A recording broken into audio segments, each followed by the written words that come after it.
Esto es Desde la Redacción, el podcast de Rosario 3. Mi nombre es Ezequiel Clerici. En este episodio conversamos con Ezequiel Gato sobre el primer semestre de Javier Milei como presidente y su agenda internacional. El doctor en Ciencias Sociales e investigador del CONICET analizó el interés de Milei por los capitanes de la industria tecnológica como Elon Musk, la conexión que esto tiene con las aspiraciones de su base electoral y lo que lo diferencia de otros líderes de la extrema derecha global. ¿Estamos ante la primera versión de un gobierno como el que sueñan las grandes tecnológicas? A esta y otras preguntas trataremos de darle respuesta y analizaremos cada una de sus implicancias.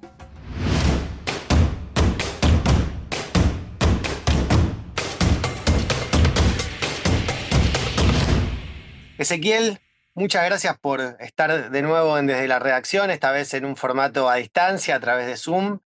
Me gustaría arrancar la charla, la conversación, por lo menos escuchando tu análisis o tu opinión de lo que han sido los primeros 6 meses de Milei, desde lo que preconcebías y con lo que te encontraste. Bueno, perfecto. Hermosa pregunta para empezar. Bueno, gracias Ese por la segunda invitación. Un gusto estar. Diría que algunas cosas me da la impresión de que se confirmaron las cosas que pensábamos, incluso las peores cosas que pensábamos. Em, yo creo que es el primer punto que marcaría es que efectivamente hay una decisión de Milei, por lo menos hasta ahora, de llevar adelante un programa y un plan que es el más osado posible que puede en función de las condiciones y el más cercano a sus posiciones políticas y económicas y doctrinarias y dogmáticas. Por lo cual, la primera cosa que diría es que veo cierta fidelidad a esa orientación previa. Y que bueno, por supuesto, después en el juego de la política puede tener más o menos posibilidades de suceder, pero lo que está claro es que no aparece como alguien dispuesto a conversar, a negociar, a dar marcha atrás, a redefinir, sino que hay un principio dogmático muy duro que se busca aplicar. En ese punto me parece que estamos viendo el intento, digamos, la otra vez lo hablábamos con unos amigos, cierta materialización de una utopía anarcocapitalista, el intento de llevarlo adelante, que me parece que también hace que la experiencia argentina sea muy diferente de otras experiencias de ultraderecha, donde eso ha estado mucho menos claro, ya sea para el caso Bolsonaro, para Trump, para lo que plantean los españoles, eh, para mí, para el propio Bukele. Yo lo que veo, la particularidad que veo acá es es una decisión política mucho más estricta y extrema respecto a sus propios programas. Y eso, pensando en los 6 meses de gobierno, a mí me permite entender el porqué de sus numerosos viajes al exterior, que para cierta mirada parecieran ser eh, o inútiles o irrelevantes, pero creo que en realidad tiene que ver con que hoy día una atención muy grande de la ultraderecha, en particular de las ultraderechas neoliberales, porque puede haber otras posiciones de ultraderecha, eh, creo que estamos siendo el laboratorio mundial de un experimento político anarcocapitalista y por eso tanta atención internacional sobre la situación, que vale para el premio Ayuso del otro día como para el encuentro con Elon Musk. Creo que hay una agenda y una atención puesta que tiene que ver con la relevancia que puede tener este proyecto para esas corrientes. Me tiraste un montón de data ahí, información y que me van surgiendo varias preguntas, pero la primera es, ¿cuáles crees que son las posibilidades que permitieron ese proyecto, por lo menos de Milei, de llevarlo a cabo en nuestra sociedad? Digamos, ¿cuáles son las condiciones preexistentes que permiten que una agenda tan extrema como la de Milei y que sea a su vez tan diferente a las posiciones de estos líderes que vos nombraste antes, como pueden ser Trump, Bolsonaro o el caso de los europeos con Ayuso como un caso, pero hablo de esa idea de una Europa más nativista, un Estados Unidos más nativista, y acá hay como una lógica completamente distinta y no, que no se ve, por lo menos ahora, en este momento, es un rechazo fuerte de eso por parte de los argentinos. Sí, total. Bueno, me parece que las dinámicas entrelazadas entre un antikirchnerismo que nace durante los gobiernos kirchneristas e imputa ciertas cuestiones que tienen que ver ya sea con cuestiones económicas, como la crítica a la incipiente inflación, o la crítica al el personalismo, el autoritarismo, el fantasma de Venezuela,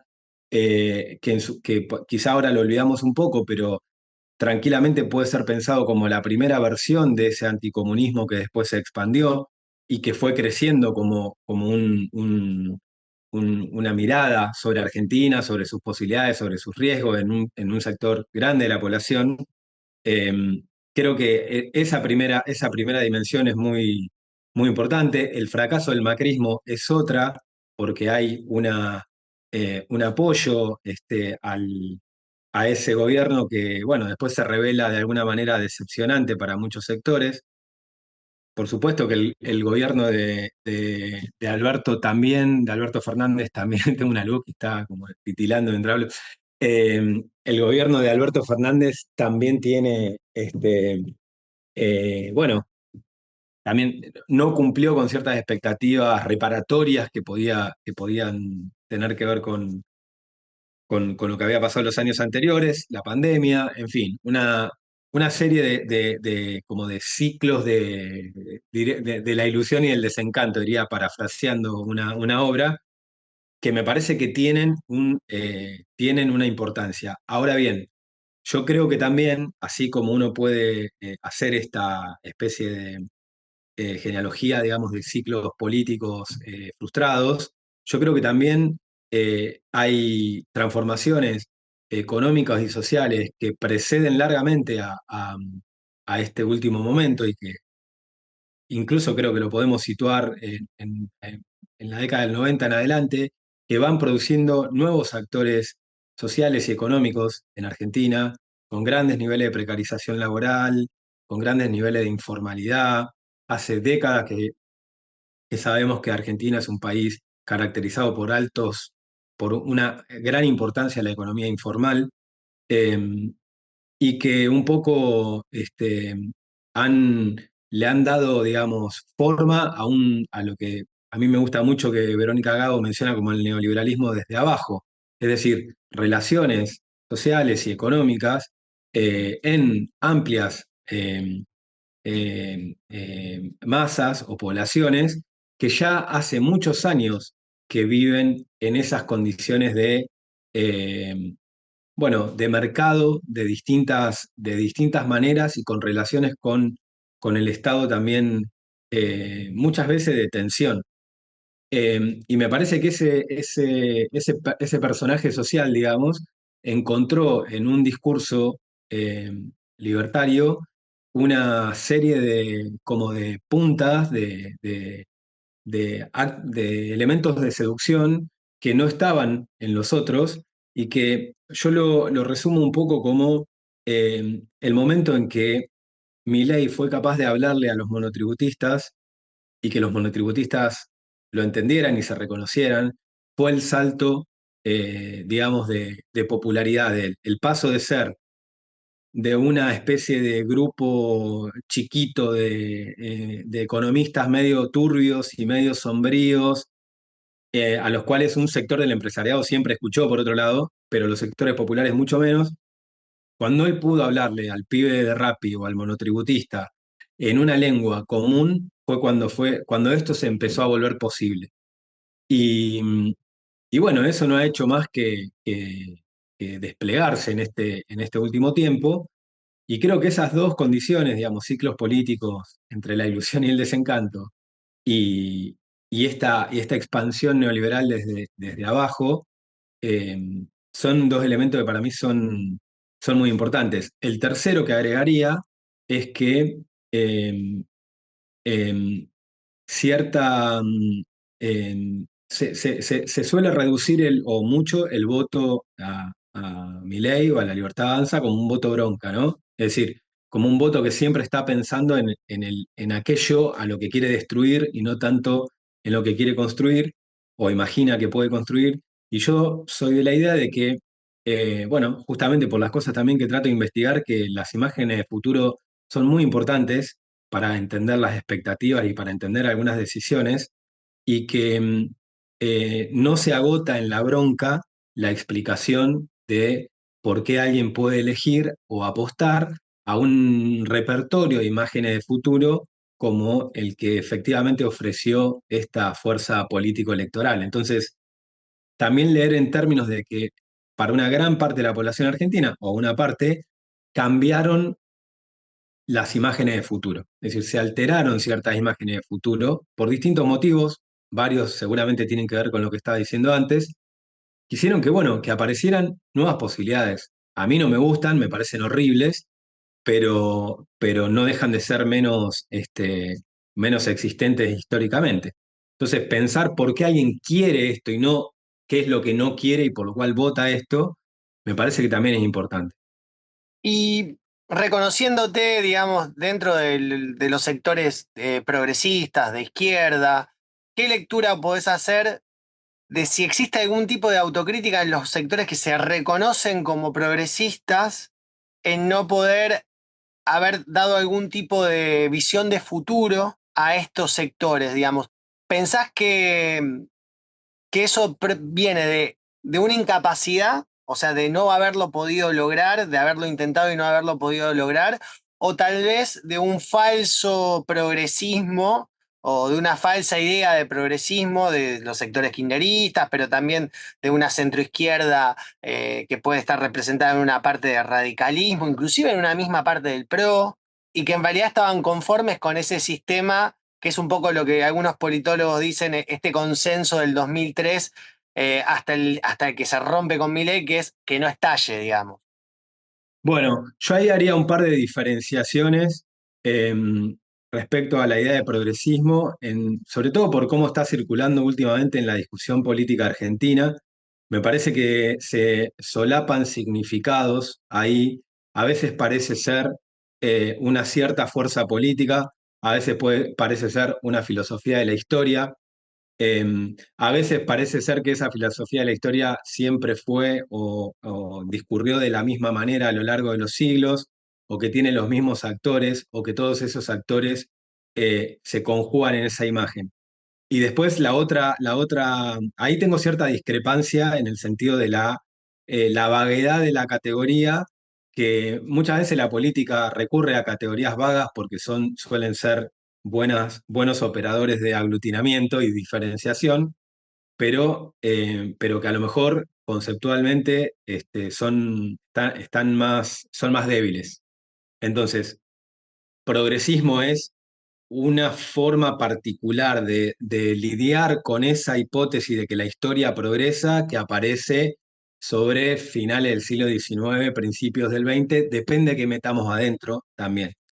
Entonces, lo planteo porque me parece que, por lo que yo escucho, hay una operación de simplificación de la noción que en definitiva creo que a la larga lo que está en lo que consiste es en poder fundamentar un retorno de estructuras jerárquicas con mucha menos democracia que las previas. Creo que en el fondo ese es el planteo. Digamos, hay una demanda de mayor jerarquía y menos democracia.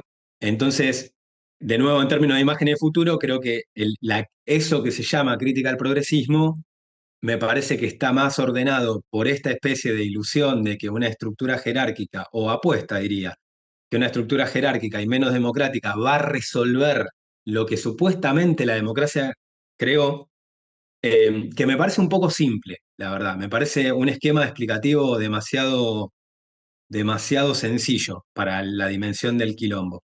Y no digo solo Argentina, digo en general. Dicho eso, que me parece importante, dicho eso, perdón que me tomé estos minutos, pero me parece importante no dar por asumido el sentido de estas palabras. Creo que ha habido, o sea, ha habido en el espectro de lo que ahora sí vamos a llamar progresismos latinoamericanos, que incluso se autodefinieron así en algún momento, creo que hubo elementos de potencia y elementos de debilidad. Creo que hubo momentos donde se abrieron las posibilidades de un modo más vital y momentos donde eso se clausuró, y eso creo que vale para todas las experiencias, vale para Argentina, vale para Brasil, vale para este, Ecuador, vale para Venezuela. ¿Cuál es mi crítica respecto a eso? No es tanto esta de que la desatención a problemas económicos o la imposibilidad de dar una imagen de futuro. Sí creo que un problema más común a todos fue pensar la cuestión en términos reparatorios, ¿sí? Que venían a reparar décadas o siglos de desigualdades, de asimetrías, etcétera. ¿Por qué? Porque me parece que la retórica de lo reparatorio justamente tiene el problema de que cuando algo se rompe y uno lo repara, generalmente no aparece algo nuevo. Si vos se te rompe el televisor y lo arreglás, cuando lo reparás no aparece una computadora, aparece un televisor reparado. Si uno piensa la gramática de la reparación como una manera de imaginar el futuro, lo que a mi entender puede ver es que, primero que suele pensar a los colectivos sociales solamente en su dimensión de víctimas, a las cuales hay que reparar, lo cual yo no estoy diciendo que no haya víctimas, estoy diciendo qué pasa cuando la gramática es solamente esa, y que tiene este efecto medio paradójico de que pareciera que va hacia el futuro, pero que termina en todo caso recomponiendo algo que uno considera que estaba roto. Creo que ahí sí hubo un problema en las imaginaciones de futuro, eh, que un poco empobrecieron las discusiones y las posibilidades.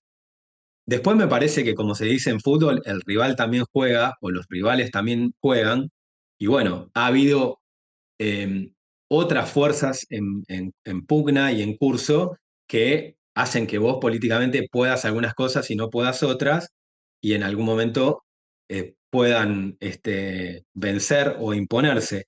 Digo, para tampoco suponer que ni todas las victorias ni todos los errores son ascribibles a una única fuerza. Tal vez se vende demasiado caro un ideal demasiado grande. Tal vez una lógica de ir por menos, pero asegurándolo, te podría dar más resultado. Eso lo digo en términos de la expectativa de futuro, en esta idea de que no están al alcance material rápido que se supone que deberían estar, pero es una gran frustración. Esa lógica, digamos, ¿cómo pensás que puede jugar en la población, en nosotros, en la sociedad, con el grado de velocidad al que se están dando las situaciones que estamos viviendo con este nuevo gobierno? Digo, en 6 meses han pasado muchísimas cosas y cada vez pareciera que se va adelantando más el tiempo y los márgenes cada vez son más acotados para la transición política, el desarrollo de ideas.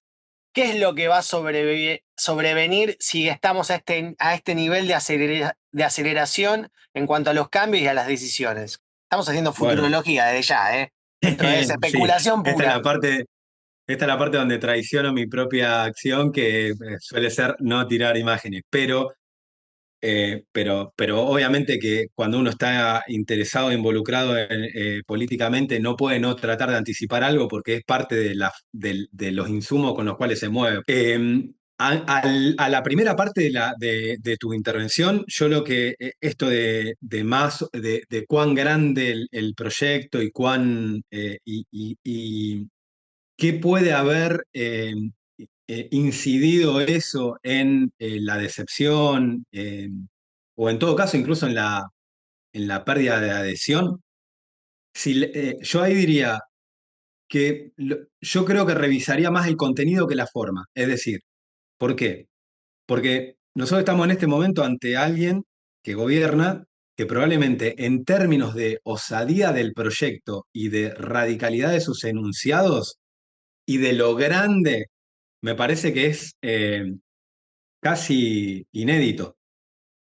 Y bajo esa osadía, por llamarlo de alguna manera, o radicalidad, fue votado. Entonces no creo que el problema sea más osadía, menos osadía. Lo cual para mí es una mala noticia, porque en realidad el problema es que esa osadía tiene una orientación, que es la de cierto componente que se activó, vamos a llamarlo, no solo antiestatal, porque mi problema no es solamente con el Estado, el problema es en qué sentido esto produce vectores de desigualdad cada vez mayor. Y pareciera que para al menos un sector grande de la población argentina es deseable más desigualdad. Es deseable liberar las fuerzas para que esas desigualdades luchen entre sí y que gane el que pueda. Entonces, tomo nota de eso, tomo nota de qué está pasando no solo con la dimensión de la democracia. Hablo de democracia en tanto sistema democrático, que no es lo mismo que cualquier otra forma, ¿no? Em, Sino también en términos de desigualdad. ¿Qué lugar, qué valor hoy tiene la desigualdad? ¿Qué valor político y qué valor tiene en la sociedad argentina la desigualdad? Porque fíjate qué zarpado que todos los números se vienen disparando fuerte desde noviembre y no aparece demasiado la discusión sobre desigualdad en esos términos, salvo, bueno, los hiperinteresados o los que de alguna manera estamos atentos a algo, pero en el espectro político pareciera que el problema del incremento de la desigualdad no es urgente. Entonces, yo lo leo como una mala noticia, de nuevo, lo leo como una noticia de cierta validación social de eso, que me parece a largo plazo muy jodida. Y a corto plazo y a largo plazo muy jodida. Hago esa salvedad porque a mí me parece que el problema no es tanto osadía, menos osadía. Y luego, respecto a la segunda parte que me parece clave, yo creo que em, la idea de que Milei se iba a ir, primero se iba a ir en marzo, después en abril, después en mayo, después en junio, después en julio, después ya ahora ya no está tan claro. Pero bueno, una vez cada 15 días alguien revolea un pronóstico, es medio inevitable hacerlo también. Aparte, bueno, uno juega sus deseos también en esto, pero a mí la impresión que me da conectando algunos hilos es que nosotros estamos en un momento en el cual em, no es imposible, no digo que vaya a pasar de nuevo inevitablemente, pero no es imposible que lo que estemos viendo es digamos, la consolidación de un espacio de ultraderecha con un liderazgo, vamos a llamarlo así, de populista de ultraderecha, y que con capacidad de sobrevivir a este líder en particular, aun si sabemos que los populismos tienen un gran problema con el hecho de la sucesión, ¿no? Gran problema. eh, Históricamente. Pero podemos estar viendo eso y un poco lo que se ve es que, además digamos, del gobierno de todos los días, hay actores del gobierno, particularmente Karina Milei, que está armando estructuras, está armando bases, representaciones. Pareciera eso, con la idea de darle a este momento carismático un momento legal burocrático, diría Weber, ¿no? De estabilizar algo de esto que ha pasado en una estructura que perdure. Y me parece que no es imposible si uno lee las formas de vida los valores y las cosas que están poniéndose en juego en este momento. Después eso me parece que tiene puntos de contacto. Puede haber demandas antidemocráticas o postdemocráticas, si lo querés ser un poco más benévolo, que pongan que acerquen cosas que parece que están radicalmente alejadas. Em, Puede pasar que la oposición se reordene bajo un nuevo centro, que me da la impresión de que de que también podría suceder. Em, pero bueno, también en algún momento pueden pasar cosas imprevisibles, la verdad. O sea, puede haber reversiones de estos procesos con cierta capacidad de sorpresa que vayan para otro lado y que nosotros no lo estamos midiendo, digo. Eh, y no lo digo para quitarme encima la pregunta por qué va a pasar, pero sí para asumir un poco también políticamente que a veces suceden cosas que son imprevisibles. O sea, pones un poco en duda esta idea de que es un nuevo orden político el que nace con Milei o un nuevo ciclo en donde tal vez se rompe esta lógica 2003-2023 y arranca una nueva, que es como la idea como de un nuevo peronismo encarnado en Milei. Obviamente, cuando hablo de peronismo me refiero a la creación de un nuevo sujeto histórico, digamos, a darle voz a cierto grupo social que no estaba escuchado, a establecer un orden a partir de ese nuevo grupo. Esta idea de los precarizados, de los monotributistas, de los trabajadores de plataforma, en donde, bueno, tal vez se inaugure una nueva lógica. Ahora, y acá viene un poco la pregunta porque me interesaba retomarlo de algo que vos dijiste un poco al principio de la charla, que era esta idea de los viajes y a las personas que visita Milei, ¿no? Está relacionado con con una idea de nuevo orden, no sé si la palabra es global, pero sí de sistema político, en donde la premisa fundamental es la lógica de acumulación de riqueza digamos, y de trabajo que plantean las grandes tecnológicas, ¿no? Hablo de Amazon, hablo de Google, hablo de Starlink con Elon Musk y los tipos que están detrás en esa ideología y que hace 20 años mínimo vienen trabajando sistemáticamente para instalar una idea postdemocrática, por esto mismo que vos decías, postsistema democrático, pero que necesita de la estatalidad para subsistir. Y, y creo que Milei es como el primer presidente que encarna de forma sustancial ese proyecto. Por eso creo que le abre las puertas y demás. ¿Compartís esta idea? ¿Tenés algo para agregar, para discutir, para estar en Sí, contra? no, sí y no. En cuanto a la primera parte, lo del nuevo peronismo, yo no lo llamaría así porque me parece que las estructuras, los valores y los valores que están en juego son diferentes y son realmente diferentes. Creo que sí podría entenderse como un neopopulismo de derecha, que me parece que es distinto porque, bueno, justamente al menos salda un poco esa diferencia para no pensarlo como eh, no pensarlo como un vector de justicia parecido al que en su momento fue el peronismo, aún si, bueno, sí hay algunos elementos en común en la relación entre liderazgo y adherentes, pero me parecen como demasiado pocas para hacer para trazar esa analogía.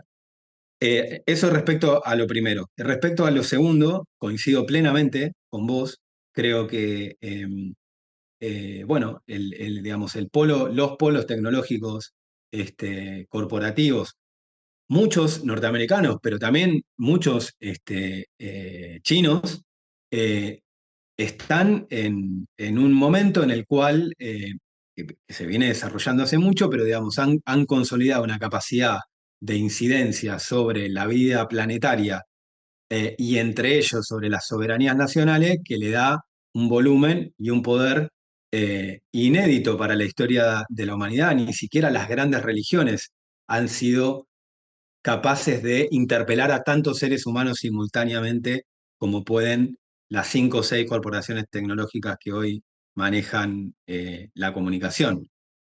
Una de ellas, la que estamos usando, no, estamos en Zoom, pero ¿no? Las obvias, Google, X, Facebook, Amazon, WeChat para el caso argentino, para el caso chino. Entonces, me parece que sí, que esas plataformas justamente o esas corporaciones justamente tienen un modelo, incluso diría biopolítico, distinto a los de las soberanías estatales del siglo XX y distinto también a los neoliberalismos de la década del 70 hasta el 2008, digamos, y tienen la capacidad de poner, de armar líneas argumentales respecto a este tema que conectan directamente con Milei. El caso para mí más clásico, más evidente, es el aceleracionismo de derecha, Nick Land, Peter Thiel y Curtis Yarvin, donde no sé, en la Ilustración Oscura hay un llamado a una dictadura de los CEOs. Claro, Y vos me sabés que parece que, escuchándote con eso, perdón que te interrumpa, no, por Ezequiel, favor, pero no quiero dejarlo pasar, que es, viste que se habla demasiado de la decadencia de Occidente y cuando yo entiendo esa lógica es, digamos, de la discusión que hay sobre el sistema democrático, ¿no? El sistema de valores que rigió durante la segunda parte del siglo XX particularmente, porque aparte existía otro polo al cual oponerse que era la Unión Soviética. Digo, superado ese momento, ¿no? Con el fin de la historia, Fukuyama y la mar en coche, digamos, y un cierto tope de ese desarrollo dentro de ese sistema democrático de capitalismo, me parece a mí, y esto es lo que uno con lo que vos estás diciendo recién, y me gustaría tu reflexión al respecto, es que Occidente se está reconfigurando en un tecnoautoritarismo liderado por esta lógica, digamos, de lo que vos acabás de describir, digamos, de los CEOs al poder, pero también lo hace en contraposición a un sistema contra el cual no tiene herramientas para pelear en la lucha, digamos, económica, sí tal vez en la guerrera, pero no en la económica, que es China y Rusia, digamos, ese polo que subsiste del otro lado. Entonces dice, bueno, si yo quiero subsistir, si yo quiero sobrevivir, mi modelo tiene que ser tecnoautoritario, digamos, sin dejar la estatalidad de lado, pero tal vez reduciendo el sistema democrático a su mínima expresión, que sea votar exclusivamente. sí, yo totalmente, ahí haría sumo cosas en realidad, porque con lo de fondo estoy de acuerdo. La primera es, Occidente siempre fue mucho más que el sistema democrático parlamentario del último siglo, ¿no? Digo, Occidente es también el nazismo, Occidente es también las colonias en África, Occidente es también la estructura de la esclavitud durante 200 años. Digo, eh, veamos de qué estamos hablando, porque Occidente es una categoría enorme en la cual entran un montón de cosas que son incluso contradictorias entre sí, como puede ser la familia y la posfamilia, el mercado, pero también las formas democráticas. El comunismo es tan occidental como Manchester. Entonces, la idea ha sido una idea bastante habitual, sobre todo, como vos muy bien decías, en el siglo XX, plantear el problema a partir de la Guerra Fría como un problema entre Occidente y Oriente, cuando, bueno, está claro que ni siquiera esas dos unidades eran tan consistentes para adentro, y siempre tuvo una función geopolítica e ideológica el uso de la categoría Occidente. La otra cosa que también me interesa plantear respecto a eso es que nadie en su sano juicio puede decir que Rusia o China son países que reniegan o rechazan las lógicas neoliberales y capitalistas de sus propias estructuras, cuando, nada, hay que leer un poco de sociología de esos dos países actuales. Entonces, de nuevo, un poco lo decía la otra vez en la conversación, como dónde empieza y dónde termina Occidente, parece ser una zona medio extraña, digamos, porque hay enormes bolsones de Occidente en lugares que geográfica y geopolíticamente no lo son. Lo cual nos lleva a una paradoja increíble, que es básicamente la de que ciertas élites occidentales, para defender Occidente, están viendo cómo convertirse en China. Entonces, digo, ahí también, de nuevo, la invocación a la defensa de Occidente suele ser muchas veces eso, suele ser cómo se ordena alguna recomposición en las relaciones de poder y las instituciones que permita a esas élites mantener algo de mantener, cuidar, reproducir su fuerza, su poder. Y por lo que uno ve es que justamente, digamos, si están leyendo que como a China o bueno, India también vale para esto, eh, son países donde el sistema democrático está muy debilitado, por decir lo mínimo, y ciertas formas de expresión, pero también ciertas formas de agrupamiento social y de planteo de demanda, etcétera. Pareciera ser que es como una correlación, ¿no? Bueno, a China le está yendo bien porque organiza autoritaria y jerárquicamente a su población. Entonces vamos a defendernos de China siendo lo más parecido a China que podemos, pero invocando la defensa de Occidente, de un Occidente que estaría desapareciendo en el mismo momento en que está siendo defendido. Entonces me parece clave lo que decís yo coincido en eso, pareciera que los grandes zócalos de la historia están yendo hacia esos lugares, a una tecnopolítica autoritaria. Eh, pero bueno, cuando eso entra en una discusión política que pareciera que hay dos polos muy distintos entre sí, eh, no son polos que difieran demasiado lógicamente, o sea, o que incluso se aspira a que no lo hagan. Creo que las corporaciones son obviamente fundamentales y vuelvo a eso un cachito por lo de Milei, porque a mí me parece que eh, todo esto que estamos diciendo entra directamente en el proyecto de Milei. No es, Milei dice que es un topo que quiere destruir al Estado, pero lo que no dice es lo que quiere hacer después, porque las formas de la dominación que, y de las formas sociales que Milei imagina, pronostica, desea, lo que sea, tienen una enorme dosis de autoritarismo que solo puede ser implementada por una forma de Estado fuerte. Un Estado fuerte no necesariamente tiene que ser grande ni exhaustivo, pero sí tiene que tener un núcleo autoritario fuerte. A eso creo que apunta esta gente y Milei.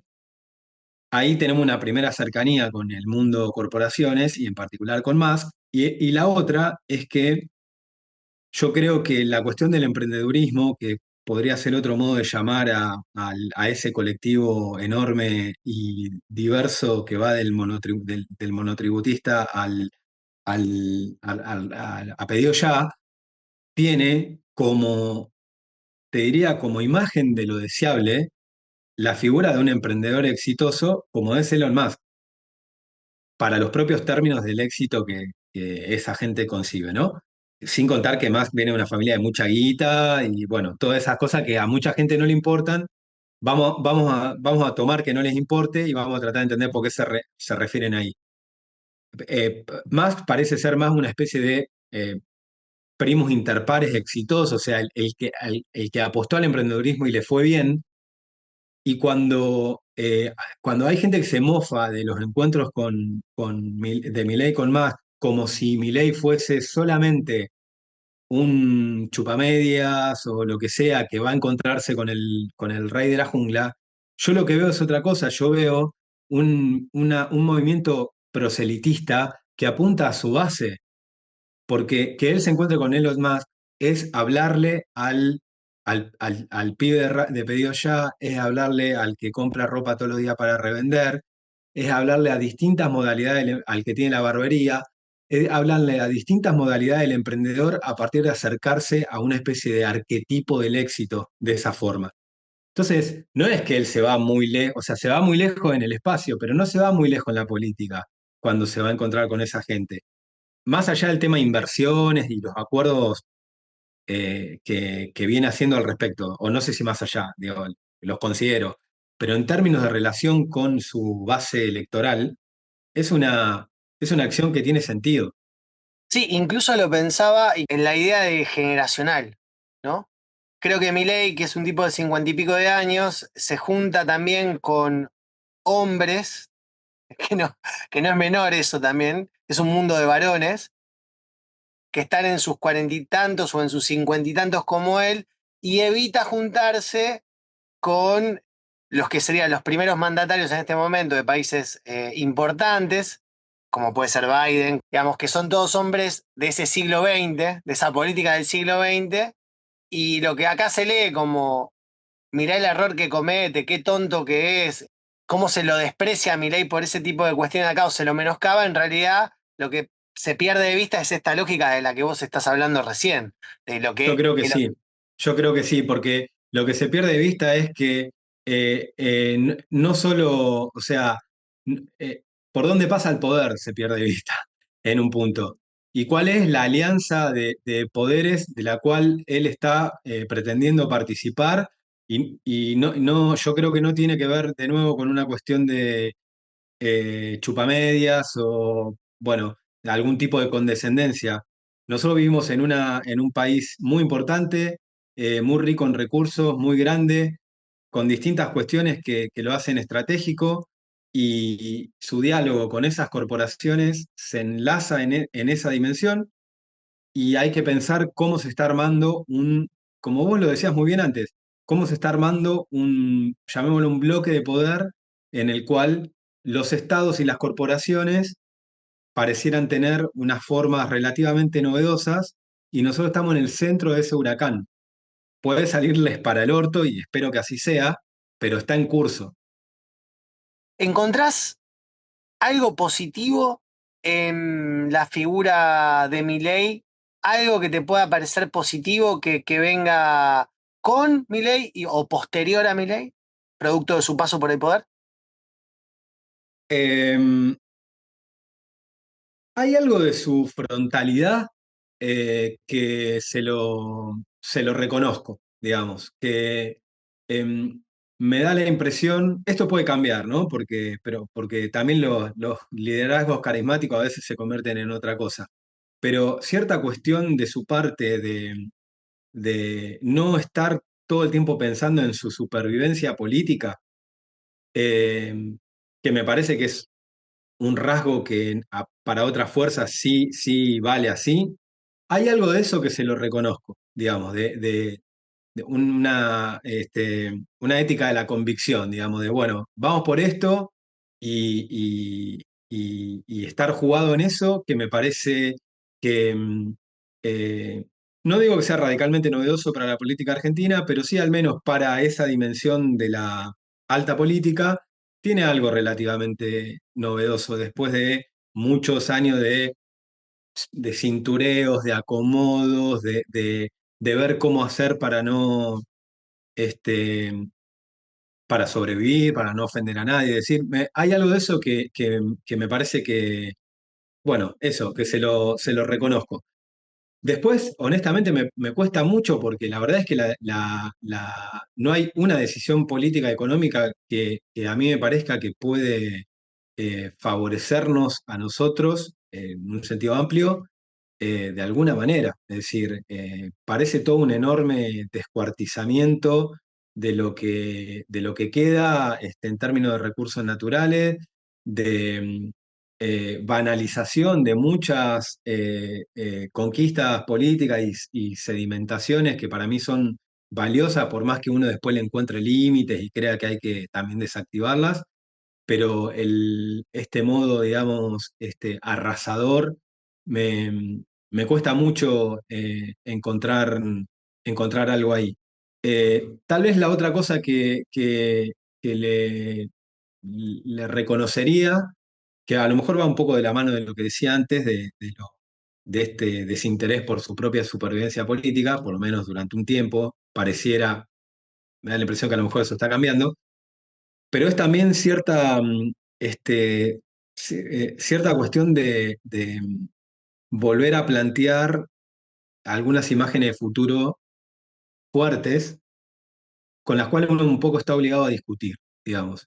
Aun si yo soy de la idea de que las derivas utópicas son muy problemáticas, y lo han sido por derecha y por izquierda, eh, creo que es una relativa novedad respecto a lo que venía pasando, que parecía que en la política argentina nadie quería decir, che, hay que ir para acá en un sentido bien fuerte y claro, y de repente aparece alguien y que parecía que además era inescuchable esa forma de plantear las cosas, y aparece alguien que es como la condensación de todas las fantasías del utopista, digamos, bueno, esto va a ser así, de esta manera, y así vamos a vivir, y de repente eso tiene oído social, digamos. Esas dos cosas me parece, no sé si reconocérselas a él, quizá la primera sí, la de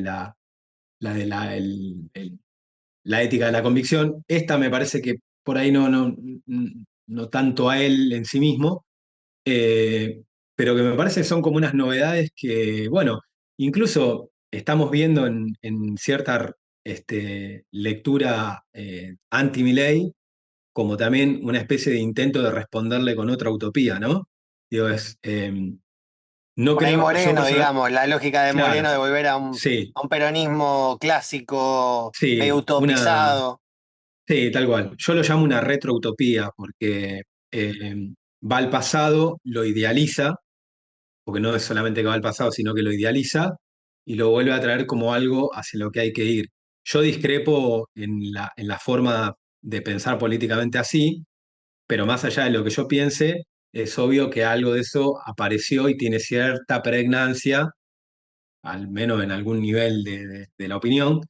eh, y bueno, y te da la pauta de esta especie de juego entre lo que planteó el mileísmo y lo que aparece ahí. Sí, también me quedo con esto que vos marcás, que me parece que es central, que tanto por el pensamiento de izquierda, por el pensamiento de derecha, por el centro, hay algo de los argentinos que pareciera que nos une, que es la idea de que nos gustan los liderazgos fuertes y los liderazgos claros. Porque en esa valoración que vos haces hay la valoración de una persona que tiene convicciones claras. Digo, por más que uno no las comparta, eso digo, es indistinto, pero cuando vos ves eso pareciera que es algo que los argentinos buscamos constantemente, ¿no? Ese liderazgo claro, ¿no? Me da esa sensación. Sí, sí, sí, hay una pasión por la relación con el líder y con el liderazgo en esos términos, ¿no? También porque puede haber otras formas de liderazgo. Pero Sí, sí, pero es en esos términos. sí, sí, el líder un poco eso, carismático, con algo religioso incluso, que sí, que define, no lo vamos a descubrir ahora, digamos que define la política argentina o ha definido la política argentina muy, muy profundamente. Vamos a ver qué sale de ahí. Ezequiel Gato, muchas gracias. Gracias, ese, un gusto. Desde la redacción es una creación de Rosario 3, Grupo Televisión Litoral. Gracias por tu atención.